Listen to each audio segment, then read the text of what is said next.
vamos lá. Então, só para a gente terminar essa abordagem aqui, né? Eu estava conversando ali fora, lembrei de falar aqui também.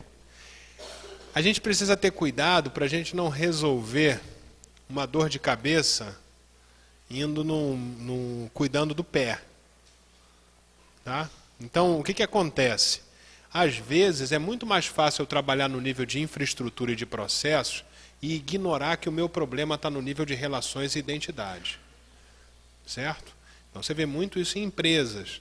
As empresas, às vezes, têm problemas com a sua identidade. Ela se perde. Tá? Um problema é reconstruir aquela identidade de forma participativa e tal. Como é que a empresa resolve? Burocratiza ainda mais tudo, bota mais processos. Então ela está dando mais um passo na direção da sua extinção. Se eu não posso resolver, ao contrário também. Se eu estou com um problema de dinheiro para pagar o aluguel, eu não posso resolver isso fazendo um evento de construção de identidade e tal. Não é isso.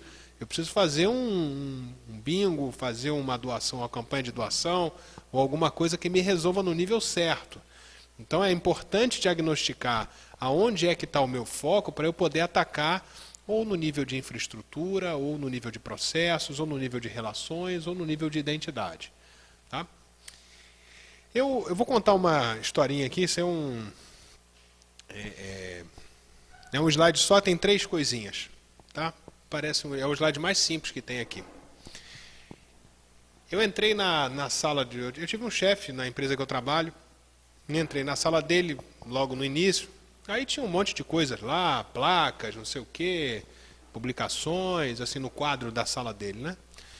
E no meio, em destaque, tinha 3 coisas escritas, impresso assim, com uma letra normal, sem desenho, sem nada. 3 coisas escritas. São as 3 coisas que eu vou trazer aqui. E eu perguntei para ele, eu disse assim, mas o que são essas coisas aí, né? Aí ele me contou a história e me mostrou o artigo, né? Teve uma pesquisa de muitos anos, a pesquisa durou mais de 20 anos, verificando em grande parte de todas as empresas do mundo que deram certo, que conseguiram sobreviver a crises, tem lá uns critérios, né? Porque se dá certo. Os critérios. Sobreviveu à crise, não faliu, passou pelas fases e tal, babá. O que essas empresas tinham que as outras não tinham? A pergunta era essa. Aí achou-se que ia se chegar a uma fórmula, né? a alguma coisa assim que fosse o ovo de Colombo, né? Ia ser um grande achado. E o resultado de todos esses anos de pesquisa chegou a 3 coisas simples, que eles chamaram de pilares do sucesso. Todas as empresas que deram certo têm a combinação dessas 3 coisas. A primeira delas é pessoas diferentes.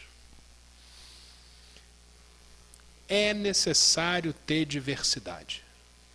Pessoas diferentes. Sempre que se formou uma empresa com pensamentos iguais, a empresa naufragou.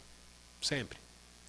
Não tem, dentro do âmbito dessa consultoria, né, que foi uma consultoria mundial, é uma empresa de consultoria mundial reconhecida, não existiu nenhum caso de empresa que deu certo, que trabalhou com pensamento de pessoas que pensam da mesma forma.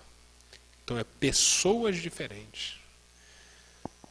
Combinado com propósito comum, isso é dificílimo, tá? Porque se as pessoas são diferentes, criar um propósito comum é complicado. Porque você tem que ter um acordo. A pessoa é diferente, ela pensa diferente. Aí você diz assim, meu irmão, você pensa diferente de mim. Que bom. Agora a gente tem 2 alternativas. Ou a gente vai brigar o tempo todo, a gente pensa diferente, vai brigar o tempo todo, um tentando convencer o outro tentando convencer um, e aí a gente vai ficar nessa. Não que não se possa ter debates, né? Pode. Mas para termos de empresa isso é pouco útil. Ou então a gente vai criar uma agenda comum e vamos tentar caminhar numa mesma direção. Isso é difícil.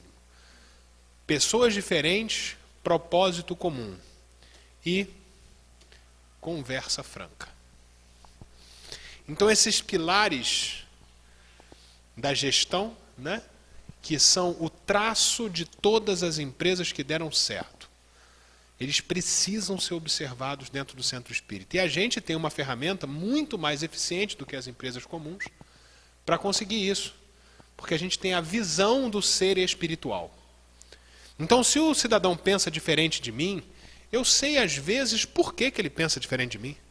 Porque ele é um espírito imortal, com outras experiências, com outros valores construídos ao longo de várias encarnações, com outros vícios e outras qualidades, diferentes dos meus. Não necessariamente são piores ou melhores do que os meus, são diferentes. Ele comete erros que eu não cometo, significa que eu posso ajudá-lo.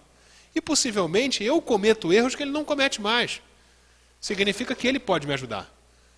Mas para que esses dois primeiros aconteçam, tem que ter humildade. Humildade não no sentido de se desvalorizar, não é isso. Ah, eu não sou nada, eu sou não sei o quê, não é isso, é o contrário. É dizer assim, olha, eu sou um espírito imortal, tenho conquistas, já caminhei bastante no progresso, eu já sou um espírito consciente, eu já sei que eu preciso progredir. Né? Eu não abro mão de dizer isso. Como ela também é, ele também é, ela também é, ele também é. Só que ele tem uma história espiritual, ela tem outra, ele tem outra, eu tenho outra. E isso construiu em mim, como ser espiritual, alguns cacuetes que às vezes incomodam os cacuetes dela, mas que são só cacuetes. Eu, por exemplo, gosto de tirar o sapato quando entro no centro espírita, por exemplo. Não gosto não, mas vamos supor que goste. Por quê? Por que eu gosto de tirar o sapato? Ah, porque o cidadão teve uma série de experiências em países onde isso era muito comum. Era uma falta de respeito, por exemplo, entrar no sapato num ambiente religioso. Os muçulmanos tiram os sapatos para entrarem nas mesquitas. Né? Proibido entrar de sapato. Aí aquilo que não significa absolutamente nada em termos espirituais, né? Quer dizer, o cidadão está de sapato ou não está, exatamente a mesma coisa, mas incomoda ela, que, por exemplo, não gosta acha que botar um monte de sapato na entrada do centro espírita torna o centro uma bagunça. É um cacuete que ela tem, porque na história espiritual dela, ela sempre teve uma preocupação grande com essa arrumação e tal, não sei o quê. Então são espíritos diferentes. Eu posso escolher brigar com ela toda vez. Eu vou ali, todo dia que eu venho ao centro, eu tiro meu sapato, ela briga comigo, a gente tenta arrumar um lugar, não sei o quê, perdemos 20 minutos brigando todo dia. Ou eu posso chegar para ela e falar assim, olha, nós temos histórias diferentes. Para mim é essencial tirar o sapato. Para você não quer a bagunça. Então vamos tentar ver o que a gente pode fazer. Ela pode falar assim, não, vamos fazer o seguinte. Eu entendi que para você é importante tirar o sapato. Vamos ver se a gente reserva um localzinho, a gente faz uma salinha ali. Você vai perder mais um minutinho. Na hora de você chega um minutinho antes, bota o teu sapato naquela salinha ali. Que aí eu fico com a sensação de que está arrumado e você vai tirar o seu sapato. Pronto, resolveu.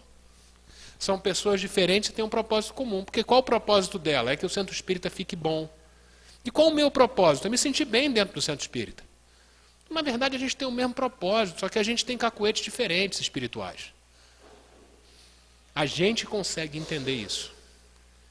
Pessoas diferentes, propósito comum, conversa franca. Ouvir nossos erros é muito difícil. É muito difícil. Eu só consigo fazer isso com o compromisso meu de não falar uma palavra. Porque se eu começar, se eu me permitir falar ou contrapor aquilo que a pessoa está dizendo sobre mim, mesmo que seja mentira, se eu me permitir, eu acabo brigando com a pessoa. Então é assim. Dentro das empresas, a gente tem as chamadas reuniões de feedback. Que é isso, né? Grosso modo, é o chefe vai chamar os seus subordinados para poder falar com eles. Olha, durante esse ano eu percebi isso, durante esses meses, papapá. Dali sai briga, dali sai mágoa, dali sai um monte de coisa. qual é o combinado que dá certo, pelo menos na minha visão? Ouça o que o outro diz de você calado. Sempre. Se dê pelo menos uma noite de sono. E no dia seguinte, se alguma coisa te incomodou, você chama a pessoa e fala assim, olha, ontem você falou isso comigo, tal, eu pensei. Isso eu acho que não é exatamente assim. O outro ponto eu acho que sim. Vocês vão ficar assim espantados o que uma noite de sono faz com a gente. Quer dizer, não vão ficar espantados porque são espíritas, né? Então, sendo espíritas, vocês entendem que durante a noite a alma se emancipa e vai ter com os seus iguais no mundo espiritual. E às vezes com os desiguais. Né? Quando há necessidade de ter uma orientação superior e tal, você vai ter com os seus desiguais. Mas é um propósito específico. E aí você consegue ter a conversa franca. Casa espírita tem que dar exemplo disso, gente. Pessoas diferentes, propósito comum e conversa franca. Desde que eu vi essas 3 expressões na casa do meu, na sala do meu chefe, todos os dias eu penso nisso. Todos os dias. Pessoas diferentes, onde eu estou trabalhando, tem pessoas diferentes? Tem propósito comum? Tem conversa franca? Quando eu detecto que um dos 3 não tem, eu tento correr atrás para ter. Porque se eu não tiver um dos 3, eu estou no caminho do fracasso. Não quer dizer que eu tendo os 3, eu vou ter sucesso. Eu tendo os 3, eu posso ter os 3, ter conversa e não ter ação nenhuma. Né? E ser uma pessoa inerte, ser preguiçoso, não vou ter sucesso. Mas não ter um dos 3 é certamente um caminho de fracasso. Uma gestão na casa espírita, pessoas diferentes, propósito comum, conversa franca. Tem que criar mecanismos para isso acontecer. O meu objetivo inicial era esse. A gente tem 2 alternativas agora. Temos aí 20 minutos, não é isso? 20 minutos. A gente pode fazer um momento de conversa, perguntas e respostas, se vocês tiverem alguma dúvida, alguma pergunta, alguma coisa que eu possa ajudar. Ou eu posso apresentar uns 3 ou 4 slides altamente provocativos que eu apresentei lá no Combrade, sobre o que leva ao fracasso do centro espírita, por exemplo. Vocês que sabem, vocês querem fazer como?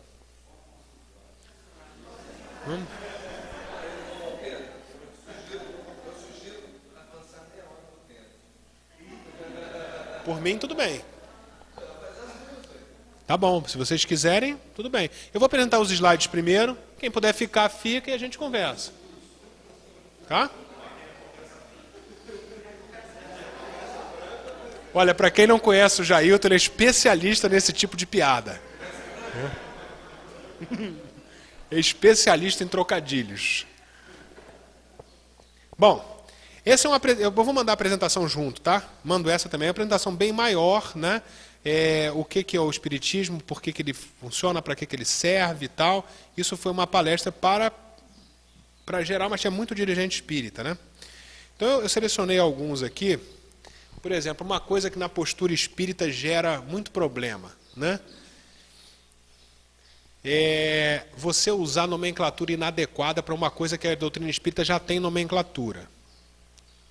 O Kardec vai dizer isso, né? Para designar novas coisas são necessários novos termos, e assim exige a clareza de linguagem para evitar a confusão inerente à variedade do sentido das mesmas palavras. Lembra que a gente conversou sobre anfibologia? É isso daí, a gente tem que evitar. Aí tem os criativos, né? Tem os criativos aí que começam a dizer, por exemplo, kardecismo. As pessoas acham que kardecismo é uma forma de diferenciar o espiritismo das crenças, por exemplo, afro-brasileiras. Né? Tá bom, vamos dizer assim, a ideia, a intenção é a melhor possível. Pode até ser, a intenção é muito boa. Mas isso vai contra o esforço do próprio Kardec. Ele chamou a doutrina de doutrina espírita e assinou com um pseudônimo para despersonificar a doutrina espírita. O objetivo dele foi esse. Que a doutrina é dos espíritos. A doutrina não é dele, por isso que o livro é dos espíritos. E aí quando a gente chama de kardecismo, sem querer, a gente está maculando a ideia original de Kardec, que é despersonificar a doutrina espírita. Isso tem um impacto negativo. Porque se existe um kardecismo, pode existir um pedrismo, um rafaelismo, um patricismo, pode existir um monte de outras coisas. Um divaldismo, um chiquismo. Isso é muito grave, porque aí vão ser vários ismos que vão passar a competir entre si. O espiritismo não. O espiritismo é o mesmo espírito que se comunica por ali, por ali, por ali, ou a mesma falange de espíritos, ou espíritos com o mesmo objetivo, que precisam ser compatibilizados. Isso dá trabalho. Dá trabalho. Porque você tem que pegar mensagens de diversos médiuns e tentar entender a essência dessas mensagens. O que é mais fácil? Dizer assim, não, isso aí é o chiquismo, esse é o divaldismo, esse é não sei o quê, e é o kardecismo. Não é. Inclusive, atenção, hein? As mensagens que os espíritos dão fora do espiritismo são altamente interessantes. Para quem não teve oportunidade de pesquisar, pesquise. Claro que tem muito lixo. Claro, né? Uma vez um amigo me perguntou assim, o que é... ele perguntou para mim assim, o que seria de mais absurdo que você ia ver em termos de mediunidade? Aí eu falei assim, um livro psicografado por Deus, por exemplo. Aí ele falou, existe. E tem. E o prefácio é de Jesus. É isso. O médium psicografou Deus. É o livro definitivo. Porque ele psicografou Deus, acabou. Depois daquilo ali, nenhum espírito mais tem nada para dizer. Não é isso? Isso a gente ouviu, né? Na época... a gente ouviu. Tem umas coisas estranhas, tá? Psicografia de um golfinho. A gente ouviu. Num congresso que teve... Ok, teve um congresso aí. Que alguém falou isso. Até gente de fora do país e tal. Mas vale a pena conhecer. Tem mensagens que vêm por movimento espírita, porque os espíritos não conseguem mandar essas mensagens por dentro do movimento espírita. Não conseguem. Não tem, a casa espírita não permite que eles ditem a mensagem. É porque essa casa aqui, pelo que eu vi, essa casa aqui é diferente. Mas não é o padrão das casas espíritas no Brasil, tá? Não é o padrão. Não adianta tirar por aqui, porque não é padrão. Não é padrão. Em relação à mediunidade. Em relação ao lido natural com a mediunidade. Ao lido natural com os espíritos. Não é padrão. Normalmente, os médiuns não permitem mensagens instrutivas dos espíritos. Ele acha que é falta de humildade. Vem o obsessor, ele é ótimo médium. Recebe o obsessor, tal. Agora, um espírito superior quer ditar uma mensagem para o centro, ele não recebe. Os espíritos têm reclamado com a gente, tá? Em mais de um centro espírita. Eles têm mais facilidade, às vezes, de ditar mensagem fora do movimento espírita do que dentro. O Raul Teixeira conta uma história que quando ele estava para viajar para a África, para fazer divulgação espírita na África, né? E ele não recebia, nem diretamente, até porque diretamente poderia vir um pouco contaminado, né, pelas próprias ideias dele, já que era ele próprio que ia viajar. Normalmente esses médiuns buscam outros médiuns para conseguir as mensagens sejam menos contaminadas com o seu pensamento, isso é normal. Né? O Altivo, lá do Centro Espírita Leon Denis, fazia isso, um excelente médium, mas quando era orientação para casa ou para ele, ele buscava fora. Então tinha uma parceria com outras casas para isso. Então o Raul estava lá, no final de uma palestra, ele conta isso, né? E aí chegou uma senhora muito, muito, muito simples, que nem assistiu a palestra dele. Chegou ali, entrou, virou para ele e falou assim, o senhor quer ser o Raul? Sou. Tem um espírito aqui que quer dar uma mensagem para você. Ela pode dizer. Aí o espírito veio, né, um fenômeno como Leon Denis diz de incorporação, ou como o Palhano chama de psicopraxia, ou como Kardec chama de possessão, né, quer dizer, um controle motor e intelectual do médium completo, E o Espírito ditou para ele todo o roteiro que ele ia fazer na África para a divulgação espírita. Aí no final ela voltou e falou assim, recebeu a mensagem? Eu recebi, então tchau. Foi embora, virou as costas e foi embora. Por que tantos médiuns espíritas, o Espírito foi pegar uma mulher lá da rua para trazer, para fazer isso. Gente, isso é sinal amarelo. Às vezes tem. Às vezes o espírita tem medo de mediunidade. Minha mulher tem medo de espírito. Eu tenho um filhinho que os brinquedos dele, de vez em quando, os brinquedos apitam sozinhos. Apitam mesmo. Aí ela morre de medo, né? Tá em casa, não gosta, não sei o quê, bababá. Aí ela falou assim, o brinquedo está mexendo sozinho de novo, eu vou lá desligar ele. Aí eu deixei ela chegar bem perto, falei assim, se for algum amigo espiritual, por favor, acione novamente o brinquedo. Ela saiu correndo. Perder esse medo, né? Então, essa questão das palavras, o pessoal usa muito assim, viagem astral, desdobramento astral, projeção astral, isso tudo existe. Viagem astral é a viagem do homem à lua, por exemplo, é uma viagem astral. Né? Desdobramento astral nunca vi. Seria como se fosse uma bola murcha e ela está dobrada e ela se desdobra. Isso é um desdobramento astral. Eu não consigo imaginar como seria isso. Mas é um termo absolutamente inexato. Tá? O André Luiz gosta desse termo. Tá? Eu não gosto, nem Kardec. E tem a projeção astral, que também existe. O eclipse, por exemplo, é uma projeção astral. É um astro fazendo projeção sobre outro. Não é isso? Eu estou provocando isso porque Kardec tem um termo para esse assunto, chama-se emancipação da alma. Esse termo emancipação da alma, quem nunca ouviu falar de espiritismo consegue imaginar o que é. Emancipação é como você cria um município. Aquela comunidade se emancipou. Ela adquiriu certa liberdade em relação ao que existia antes. Emancipação da alma é quando essa alma adquire uma certa liberdade em relação ao corpo. Perfeito. Outro, corpo astral, né? Algumas pessoas chamam de corpo astral, mas não é uma nomenclatura kardeciana. Perispírito vem de perisperma. É aquilo que envolve o fruto. O fruto, ele compara o homem a um fruto. A casca é o corpo. Né? A semente é a alma. E aquela parte nutritiva que fica entre a casca e a semente é o perisperma. Que ele, por falta de palavra melhor, ele cria a palavra perispírito, aquilo que está em volta do espírito.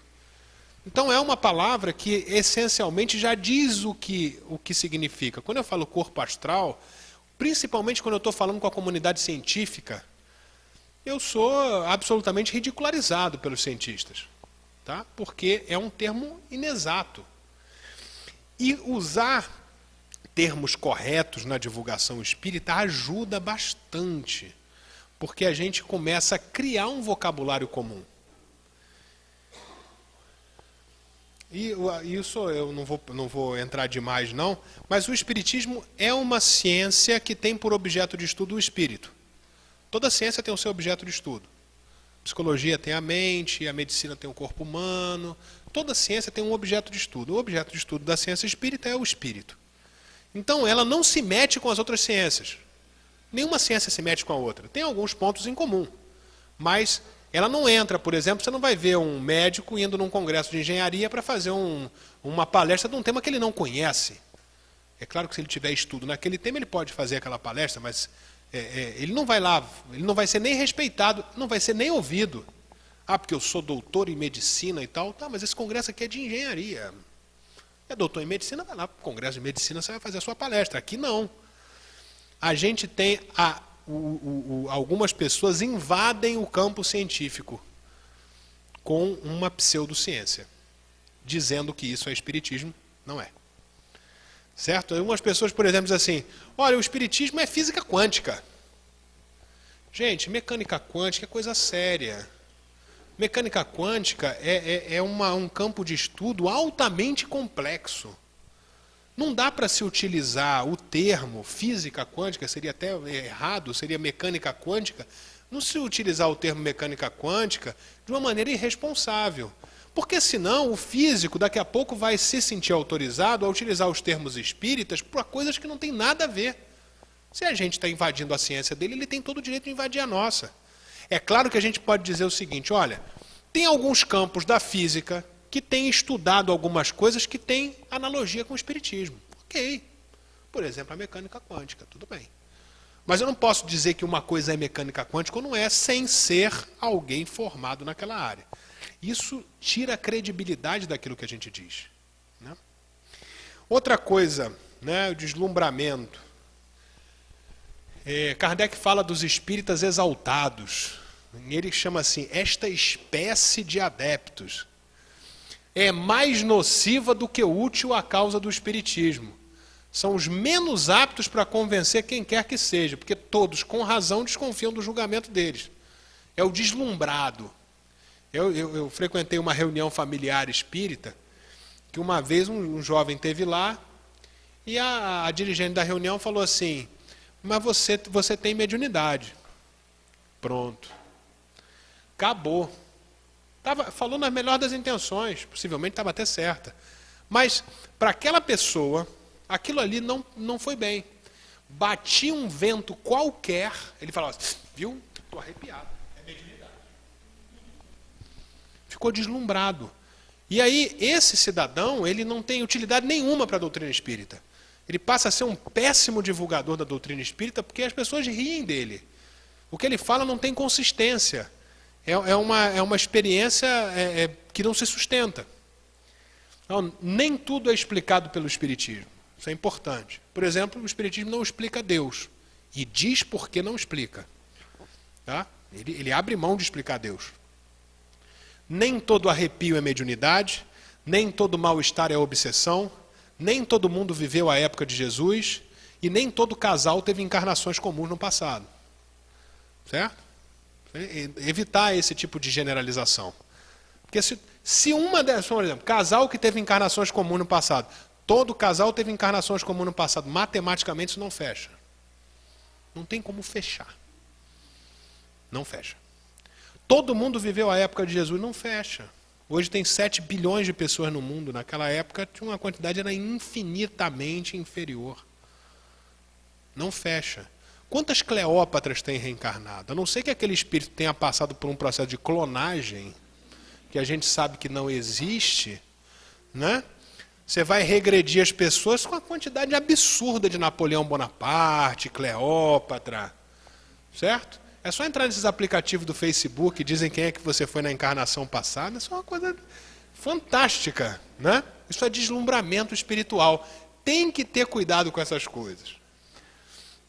Isso também é muito interessante, né? Você aceitar a mensagem por causa do médium e não da mensagem. É comum, muito comum. Quer dizer assim, olha, tem uma mensagem aqui que a gente vai publicar, ela é de Bezerra de Menezes, uma mensagem muito boa. A gente vai publicar aqui. Aí o responsável lá pela revista falou assim, foi o Divaldo que recebeu? Não. Ah, então não vou publicar. Ele não leu a mensagem. Não leu. Às vezes é muito melhor do que as mensagens que o Divaldo recebe. O médium. Não quer dizer que o médium é melhor do que o Divaldo é ruim, que não sei o que. Não. Espírito, ele que escolhe quem ele vai psicografar. Não é o médium que escolhe o espírito, é o espírito que escolhe o médium.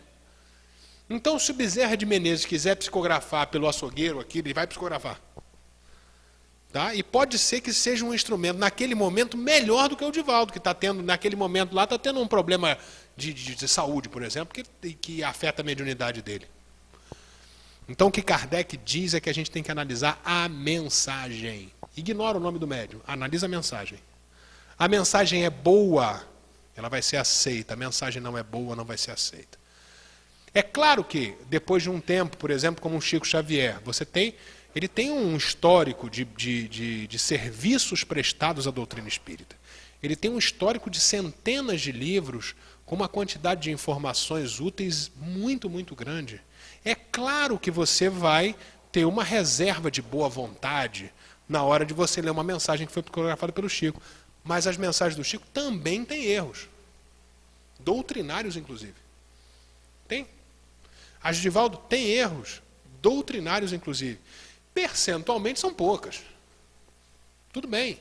É um médium, talvez hoje, o melhor médium que a gente tem à disposição. aí no Brasil.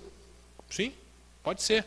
Mas não o torna infalível. E pior, não torna os outros médiuns desprezíveis. Isso é importante saber.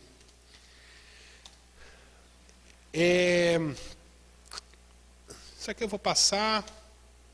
Interesses pessoais, vou passar. No Centro Espírita, é porque o material é bem grande, lá foram 3 ou 4 horas de palestra. No Centro Espírita, né, que a gente vê comum, substituição do estudo das obras básicas por obras subsidiárias. Eu me lembro que numa determinada federação espírita havia muitos cursos. Não tinha nenhum do Livro dos Espíritos. Não tinha. A pessoa chegava lá, aqui é a Federação Espírita, eu quero estudar o livro principal da doutrina espírita. Você tem algum? Não, a gente não tem. Não, a gente tem aqui o estudo tal, não sei o quê, tem a obra tal, tem não sei o quê, babá. Não, tudo bem, mas eu queria ler, assim, estudar o Livro dos Espíritos, esse aqui. Esse aqui é o livro principal, né, da doutrina que você segue. Que dia que eu posso estudar isso aqui? Não, nesse livro a gente não estuda. Isso é gravíssimo, né? Gravíssimo. Porque se você não estuda o livro básico da doutrina que você professa, você está sujeito a uma série de interpretações dos outros autores. É claro que você vai estudar por exemplo, tem o ESD. O ESD é um material muito bem formatado. Um material muito interessante. Interessante mesmo, até porque ele encadeia a história do Espiritismo, ele faz uma referência cruzada com outras obras, é bem interessante, assim, em termos de aprofundamento espírita é interessante, mas ele não substitui o Livro dos Espíritos. O Livro dos Espíritos não é substituído por nenhuma outra obra ou estudo. Então é importante, você vai estudar o Evangelho segundo o Espiritismo, você vai estudar o Evangelho segundo o Espiritismo. Você vai estudar o Livro dos Espíritos, você vai estudar o Livro dos Espíritos. É importante que as pessoas tenham contato com os livros e com o pensamento kardeciano. A forma de pensar de Kardec é tão importante quanto o conteúdo que ele passa. Então isso aqui acontece, né? Não tem noções preliminares, tem práticas estranhas ao espiritismo, né? Isso aí acontece em muitos centros. Roupas, rituais, sacerdotes, tem umas coisas assim... bem esquisitas. Eu de vez em quando, às vezes eu vou para centros em alguns lugares do Brasil, né? E eu vejo umas coisas estranhas acontecendo. Não tem... Assim, não é julgamento de valor. Aquilo, a maior parte das vezes, não compromete o trabalho que é realizado ali. Continua sendo uma casa excelente. Mas são práticas que não combinam muito com a simplicidade da doutrina espírita, né? Aí tem roupas, tem rituais, tem sacerdotes, tem uma série de outras coisas. Tem um lugar com uma casa espírita que eu fui, tinha um altar, assim, altar mesmo, igual igreja, com um lugar assim que não podia passar daqui. Aí aqui é tipo um altar mesmo, altar, e ficavam os bispos assim, sentados, que eram os dirigentes do centro espírita. Eu falei, gente, o pessoal está com saudade da encarnação anterior, né? Está com saudade, porque a doutrina espírita não tem nada disso. Não é uma simplicidade que você vê assim, todo mundo anda, tem cadeiras simples, não sei o que e tal. Não é isso. Era uma igreja pronta. Isso compromete a credibilidade, né? Isso aqui é uma coisa muito, muito grave, tá? Burocratização no acesso às reuniões mediúnicas. Isso acontece direto. O cidadão chega lá com 14 anos com a mediunidade explodindo igual eu já vi. Em caso de subjugação física, mediunidade de efeitos físicos, um monte de coisa rodando, girando, explodindo em volta do jovem de 14 anos de idade. Possessões assim, uma atrás da outra. E o cidadão ele pensa o seguinte, eu vou aonde? Eu vou na igreja evangélica? Não vai adiantar. Eu vou na igreja católica? Também, possivelmente, não vai adiantar. Eu vou num templo budista? Não lidam com mediunidade, não vai adiantar. Vai ajudar ele na reflexão, na meditação, vai ajudar, mas não vai adiantar. Pô, eu vou no centro espírita, eu estou com um problema de mediunidade, eu vou no centro espírita. O cidadão pensa certo. Aí ele chega no centro espírita para ser tratado daquele problema. Não consegue. Porque ele é jovem demais, tem que ir para a mocidade. Não, mas tudo bem, mas eu estou com um problema de obsessão grave, assim, um processo de possessão. Tinha um jovem que o espírito colocou ele sentado para o lado de fora do 8º andar, num prédio. Né? Esse jovem entrou, ele não conseguia entrar no centro espírita, ele parecia que tinha uma barreira quando ele tentava entrar. Ele tentou entrar uma vez e bateu num lugar que não tinha nada com a cabeça e rolou para a rua. Um processo assim gravíssimo, que precisava de atendimento especializado do centro espírita. E ele não tem acesso ao tratamento e nas reuniões mediúnicas. Às vezes ele não está nem obsidiado, às vezes é o processo mediúnico despertando. Ele está precisando entender aquilo, ele não tem acesso. Não tem acesso. Ele precisa ficar 20 anos estudando, daqui a 20 anos ele vai começar a ter acesso. Só que nesses 20 anos ele vai enlouquecer. Precisa ser tratado caso a caso. Se fosse para a gente trabalhar só com processo, bastaria a gente ter robô. A gente tem ser humano para tratar a exceção. Se a gente for ver, né, Kardec dizia que há crianças de 12 anos a quem a mediunidade afetará menos que algumas pessoas já feitas. Se a gente for ver, né, ele próprio. Se a gente pegar a Kate Fox, lá das Irmãs Fox, tinha 11 anos. Chico Xavier começou com 4 anos. Hermance Dufour, 14 anos. Florence Cook, lá com o Sir William Crookes, 14 anos. Caroline e Julie Baudin, que psicografaram toda a primeira edição do Livro dos Espíritos. 14 e 16 anos. Aí chegam os nossos jovens para a nossa casa espírita, a gente espera eles terem 30 anos para conseguir entrar na reunião mediúnica. Para pensar. Para pensar. Não é para você chegar na mocidade, ei galera, todo mundo aí que quiser, vamos todo mundo psicografar. Não é isso. Não é isso. Nunca vai ser assim. Uma coisa não substitui a outra. O estudo espírita é essencial. A mocidade espírita é uma iniciativa assim excepcional. Mas há situações extremas que precisam de tratamento. Lá no estado do Rio de Janeiro, a gente tem a Comerge, que é a comunhão, a confraternização das mocidades espíritas do estado do Rio de Janeiro. E é muito, muito, muito tradicional. Né? O Divaldo esteve lá várias vezes, o Raul sempre vai. É muito tradicional, muito tradicional. E tem de tudo. Mas em todo lugar que tem ser humano tem de tudo. Né? Uma certa vez, foi quando o Espiritismo fez 150 anos, né? Exatamente em 2007, na comemoração dos 150 anos da doutrina espírita, pediram para eu que eu organizasse reuniões ao estilo de Kardec, para que a gente fizesse, são trabalhadores de diversas casas espíritas, né? Para que a gente tivesse reuniões instrutivas à moda de Allan Kardec. Eu adorei, né? Porque eu sou um fã assim, canino de Kardec e adorei. Aí organizei, porque a gente combinou com o plano espiritual se poderia fazer, pode fazer. Não, pode fazer que a gente banca. Que as reuniões eram só de atendimento. Aí fizemos reuniões instrutivas. 5, 6 médiuns psicografando respostas a perguntas que foram feitas pelos jovens. Então, durante o dia, os jovens faziam perguntas, os facilitadores filtravam essas perguntas e passavam à noite para a equipe 6, 7 perguntas, que não podiam estar nos livros base da doutrina espírita, tinham os critérios. Né? E aí, no dia seguinte, a gente fazia um PowerPoint e apresentava as respostas. 5, 6 médiuns psicografando ao mesmo tempo, a gente combinava as respostas no estilo kardeciano. Aí, nessas reuniões, os trabalhadores eram convidados, só os trabalhadores daquele polo, que são trabalhadores da casa espírita.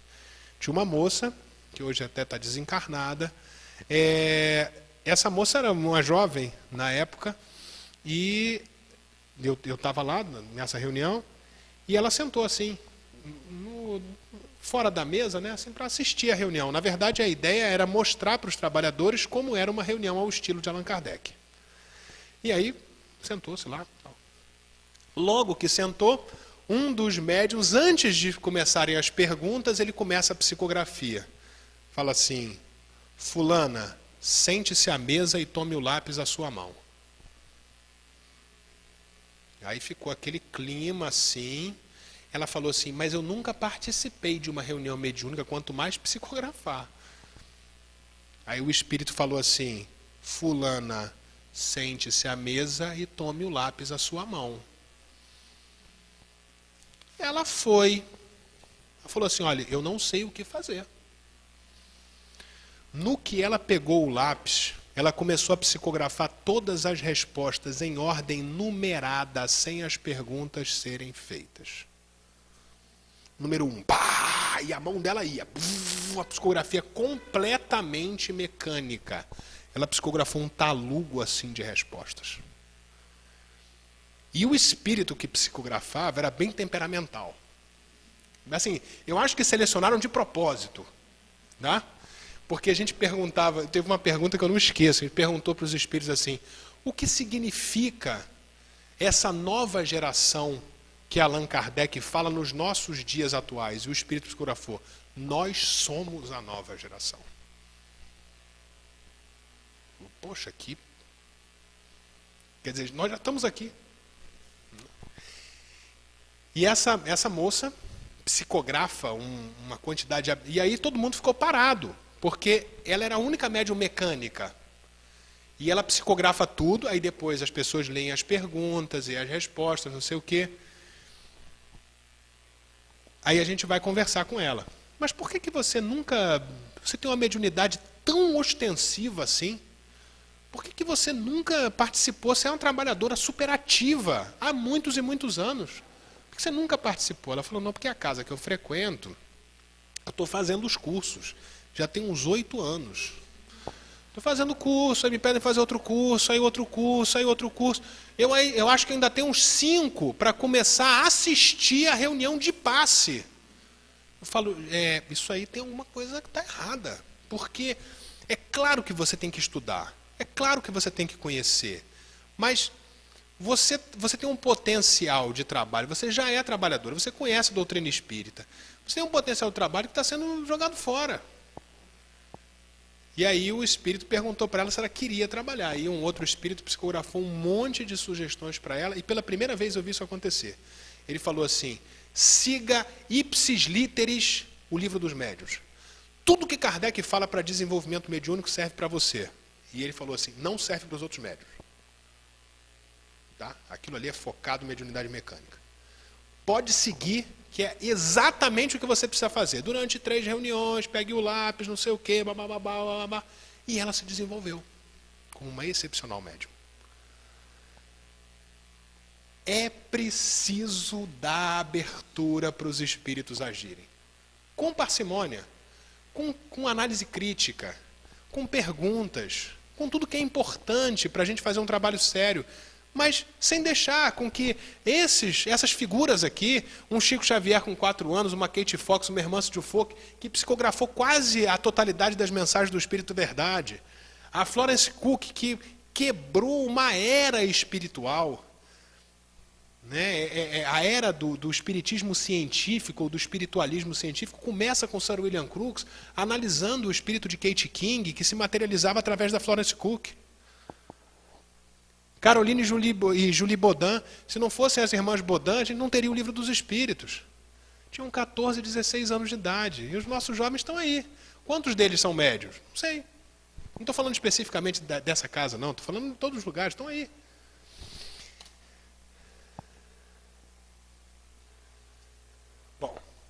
Excesso de disciplina, alguém citou essa passagem do livro dos médiuns hoje, né?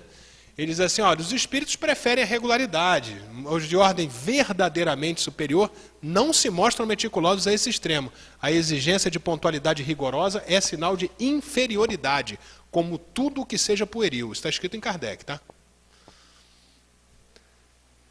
Eu me lembro, eu dirigi reunião de desobsessão durante alguns anos, e teve uma vez que o espírito mandou ler isso aqui.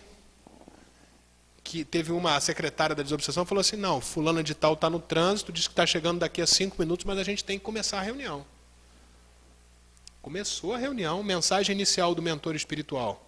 Por favor, peguem lá o livro dos médiuns, capítulo 29, parte 2, item 333. Podem ler, a minha mensagem hoje é essa. Aí o dirigente começou a ler. Aí ele falou assim, pode avisar ela que pode vir. Abriu a porta e deixou ela entrar. É isso. Está aí em Kardec, né? Abandono de práticas espíritas recomendadas por Allan Kardec. Primeira delas, evocação dos espíritos. Isso aí tem divergência frontal. Deixa eu ver se eu peguei alguma citação do... Não peguei. O Emmanuel e o Viana de Carvalho, o Emmanuel pelo Chico e o Viana de Carvalho pelo Divaldo, são frontalmente contrários à evocação dos espíritos. Claramente. Ele diz assim, as comunicações têm que ser todas espontâneas. E o Chico tinha uma frase que ele dizia, o telefone toca de lá para cá. Né? Essa frase é falsa. A frase é falsa.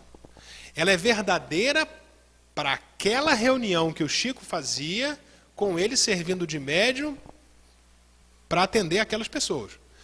A formatação daquela reunião do Chico, a frase era verdadeira. Por quê? Porque ele esperava os espíritos se comunicarem.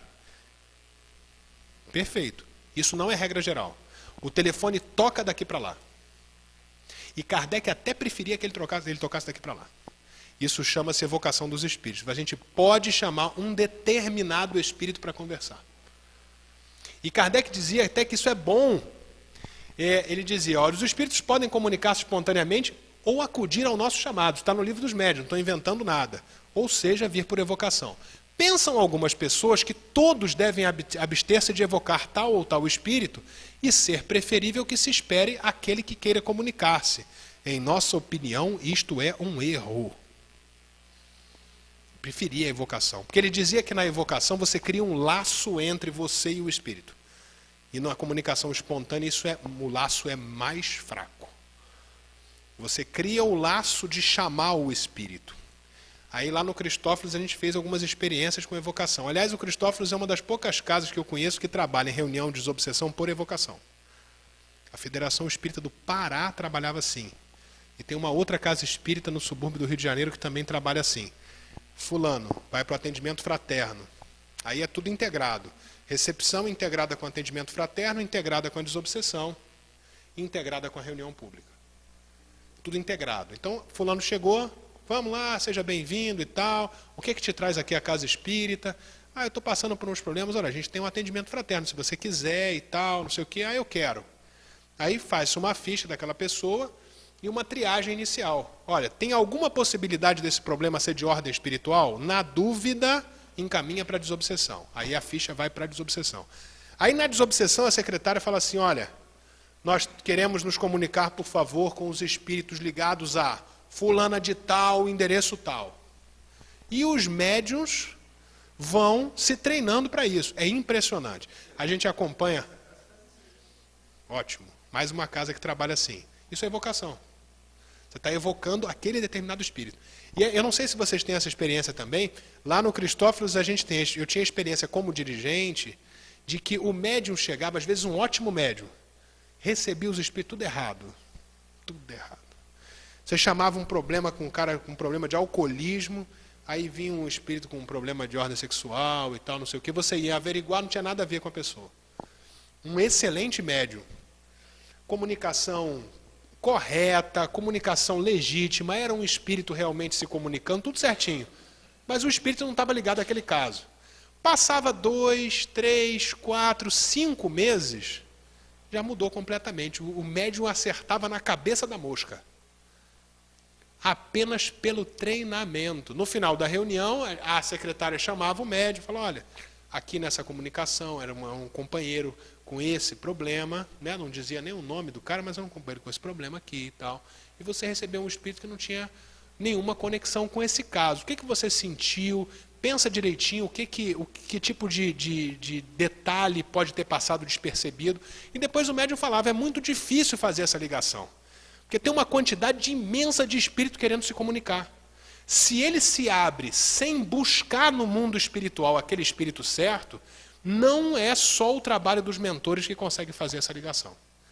Porque basta qualquer pensamento daquele médium, qualquer, desvinculado daquela pessoa, que ele se liga ao espírito errado. Então há um treinamento desses médiuns e eles passam a trabalhar muito bem depois de alguns meses na reunião de desobsessão, com evocação. Tem uma outra coisa, né? Notícias de entes queridos. Isso era muito comum, né? Hoje é muito comum. De novo, tem muitos médiuns que estão trabalhando assim. Alguns deles são espiritualistas. Né?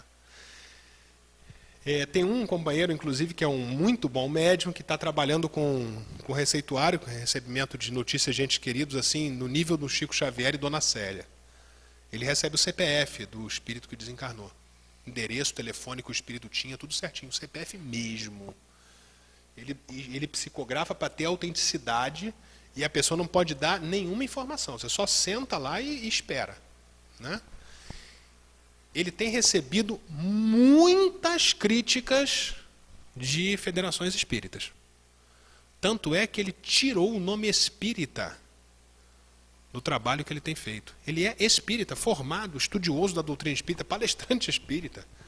Mas ele é médium de receitista. Então ele deu um outro nome para o trabalho que ele tem feito. E aí ninguém mais enche a paciência dele. Não tem mais o nome espírita, mas ele é espírita. Por que uma pessoa tem um desencarne na família?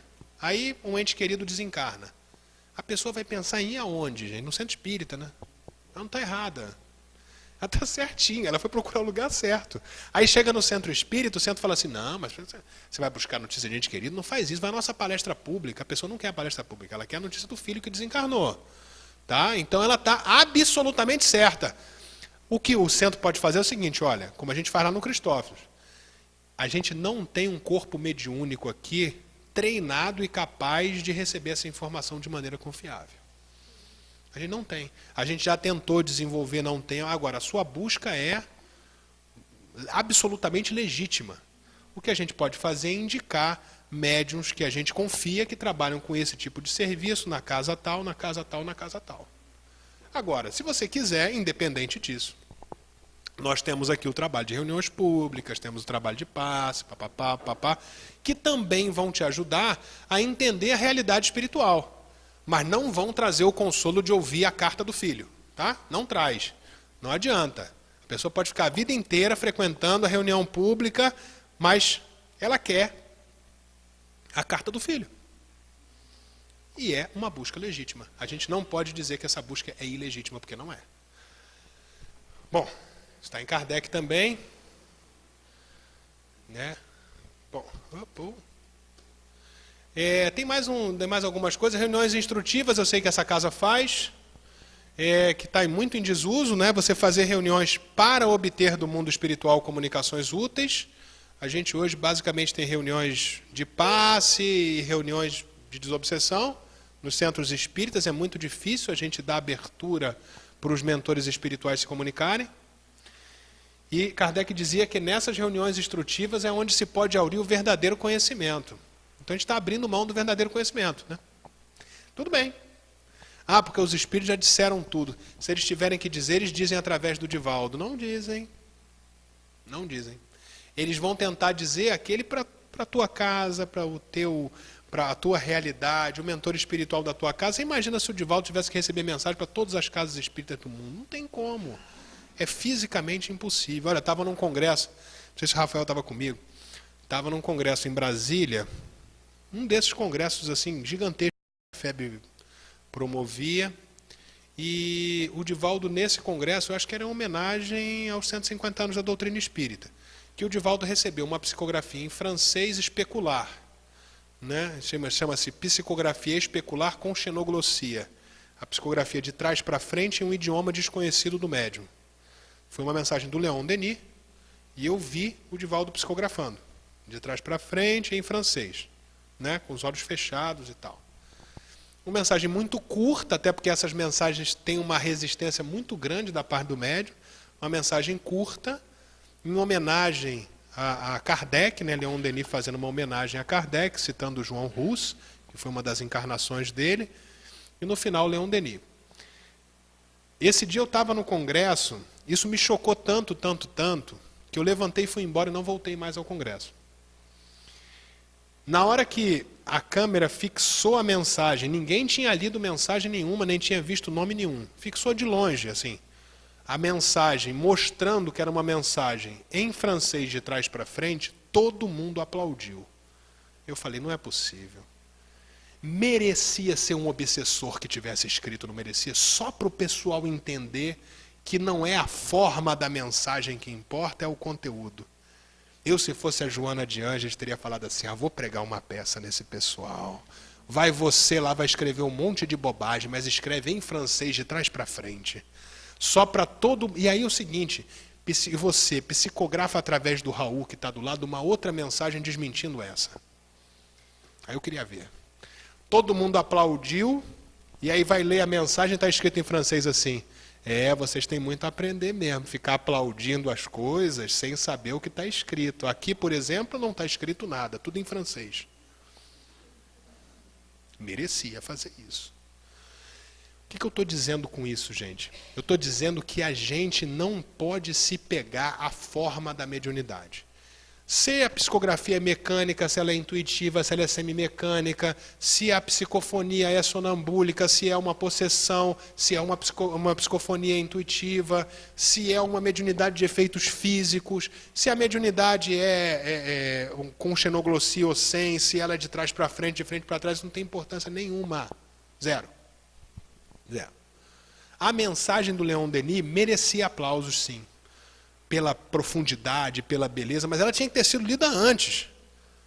Porque quando a pessoa aplaude antes de ler, é porque ela aplaudiu o fenômeno, não a mensagem. E os aplausos depois da mensagem foram menores. Quer dizer, o que a pessoa está querendo com aquilo? Quando a gente fala em reuniões instrutivas, a gente está buscando a verdadeira mensagem, o conteúdo, né? Reuniões de pesquisa espírita, e aí tem outras coisas aqui. Deixa que eu vou falar disso aqui também. Espiritismo, eu ia até usar o quadro mais, mas acabou não dando. Kardec costuma usar essa expressão. Espiritismo é igual. Claro que não com esses termos, né? Doutrina espírita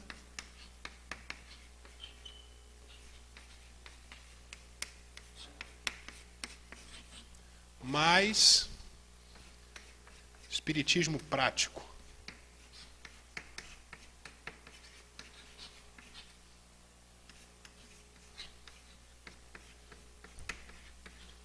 Tá? Então, quando eu falo do espiritismo, eu tenho um aspecto filosófico, que está no Livro dos Espíritos, e eu tenho um aspecto prático, que está no Livro dos Médiuns, que é Livro dos Espíritos e é Livro dos Médiuns. Se vocês perceberem, o Livro dos Médiuns é o único livro da codificação espírita, único, que tem na sua capa a seguinte frase: constituindo-se da continuação de O Livro dos Espíritos. É o único. Está na capa do Livro dos Médiuns. Constitui-se a continuação do Livro dos Espíritos. Por quê? Porque o Livro dos Médiuns, ele é a parte prática da filosofia espírita contida no Livro dos Espíritos. E só o conjunto dessas duas obras é que dão para a gente a dimensão do espiritismo. Essas são as obras principais da codificação espírita. Eu adoro o Evangelho, mas ele não é a obra principal. Onde contém os princípios espíritas está em O Livro dos Espíritos e O Livro dos Médiuns. O Evangelho, o Céu e o Inferno e a Gênese utilizam-se desses princípios e, vamos dizer, melhoram, dissertam sobre esses princípios. E também, o Espiritismo é um conjunto de princípios e metodologia. Normalmente as pessoas fixam aqui e aqui. Esse mais esse aqui constitui aí 80% das pessoas espíritas que eu conheço. A pessoa conhece os princípios espíritas e conhece a filosofia espírita. Não se interessa muito pelo espiritismo prático, né, em que não só os princípios da doutrina espírita no sentido prático estão presentes, mas também a experiência prática daquele dirigente, daquele médium. E muito menos pessoas ainda se interessam por isso aqui, que é a metodologia espírita. A metodologia espírita mostra duas coisas. Primeiro, a forma como as obras espíritas estão organizadas. Isso não está aqui. Eu não vou saber de cabeça, mas é no capítulo 1 da Gênese. Ver se eu consigo lembrar. Como termos de execução, a doutrina espírita se organiza exatamente como as ciências convencionais.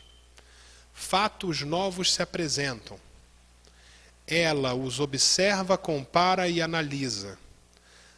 Chega às suas causas gerais e deduz-lhe as consequências. Essa que é a citação.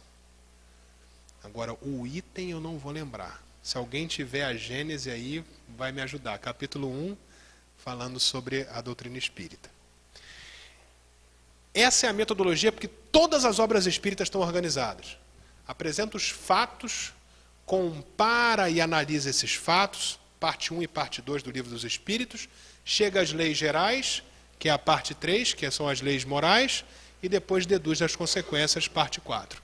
Todas as obras espíritas estão organizadas assim. Isso é metodologia espírita. Na hora de fazer palestra, a gente pode seguir essa metodologia. Apresentar fatos, correlação entre os fatos, chegar a causas gerais e deduzir as consequências. As nossas palestras vão ser eminentemente kardecianas no sentido da metodologia. E tem uma outra coisa que a metodologia espírita fala, que é o controle universal dos ensinos dos espíritos, que está na introdução 2 do Evangelho segundo o Espiritismo, que é a metodologia para a atualização da doutrina espírita. A metodologia que foi usada por Kardec para validar os princípios e que deve ser usada para atualizar os princípios. Jamais foi utilizada. Essa metodologia, ela é simples. Ela é vários médiuns que não se conhecem, grupos que não se conhecem entre si, eles recebem as mesmas orientações ao mesmo tempo. E o conjunto dessas orientações, depois de passar por uma análise crítica da razão, eles constituem, então, uma orientação doutrinária.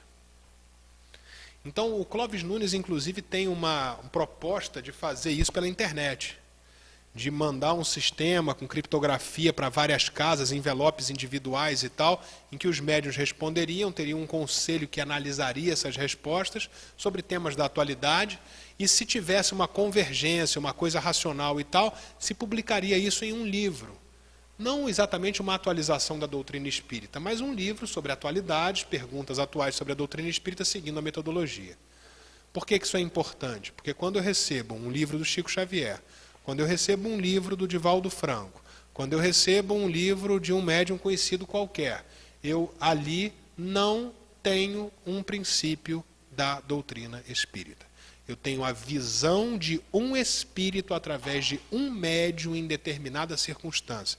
Por melhor que seja o médium, por melhor que seja o espírito, aquilo é, senão, uma opinião pessoal.